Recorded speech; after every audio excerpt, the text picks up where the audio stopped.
રાજકોટ જિલ્લાના ઉપલેટામાં ગ્રામજનોને સાથે રાખી કોંગ્રેસે નવતર વિરોધ કર્યો। શ્રીરામ લખેલા પથ્થરો મૂકી ગ્રામજનોએ નદી પરનો રસ્તો બનાવ્યો। ગઢાડા ગામની મોજ નદી પરનો કોઝવે લાંબા સમયથી બિસ્માર હાલતમાં છે અને તેના કારણે વિદ્યાર્થીઓની સાથે ગ્રામજનો પણ જીવના જોખમે રસ્તો પાર કરવા મજબૂર બન્યા છે। એવામાં ગ્રામજનોએ પુલ બનાવવા માટે અનેક વખત માંગ પણ કરી, પરંતુ કોઈ નિરાકરણ નથી આવ્યું। અંતે કોંગ્રેસના નેતાઓએ ગ્રામજનોની મદદથી શ્રીરામ લખેલા પથ્થરો મૂકી હંગામી રસ્તો બનાવ્યો। આ વખતે જ નહીં, દર વખતે આ પુલ તૂટી જાય છે અને સરકાર સાગર થીગડા કરી અને પુલ ચાલુ કરે છે અને ફરીથી પુલ તૂટી જાય છે। આ અંગે અવારનવાર રજૂઆતો થાય છે। આ 5 વર્ષથી આ પુલ મંજૂર થવા છતાં આ પુલની કામગીરી આગળ હાલતી નથી। આ એક સરકારની કમનસીબી છે। અમારે સરકારનું ધ્યાન દોરવા માટે આજે અહીંયા કોંગ્રેસના આગેવાનો અને કાર્યકરોએ આવી અને રામને નામે પથરા નાખી અને આ પુલ રામ સેતુ બનાવવાના પ્રયત્નો કર્યા છે।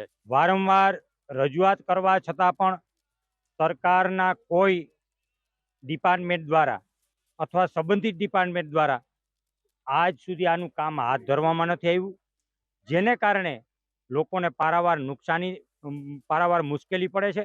આ ક્રોઝવે ઉપર હવે વરસાદ બંધ થઈ ગયો છે, ચોમાસાના વિદાયના દિવસો ગણાઈ રહ્યા છે, ત્યારે આ વૈકલ્પિક વ્યવસ્થા અહીંયા કરવી જોઈએ, એ પણ સંબંધિત ડિપાર્ટમેન્ટ દ્વારા કરવામાં નથી આવી। કાર્યપાલક સિંચાઈ વિભાગ જિલ્લા પંચાયતના અધિકારીઓને અમે રજૂઆત કરી કે આ રિપેર કરી જાઓ, પરંતુ એ લોકોએ જરાય પણ ધ્યાન ન દેતા, જેને કારણે આ ચેકડેમ તૂટી ગયેલ છે।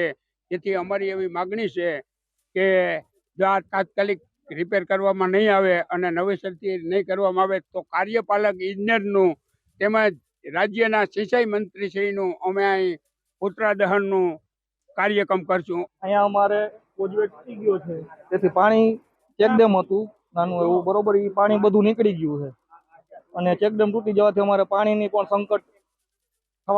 સંકટ બનવાનું છે। પાણી ખાલી થતી જતા અમારા પાકો નિષ્ફળ જેવી શક્યતા છે। અત્યારે આવે છે પાણી ડેમમાં, પણ પછી ખાલી થઈ જશે। બીજા નંબરમાં કે અમારે અહીંયા ગઢાડા ગામ છે, ગઢાડા ગામના માણસો, ગઈઢા બુઢા અને જુવાન અથવા ગમે એ બધા પૂરમાં જો તણાઈ જશે કે કંઈ પણ થશે તેની જવાબદારી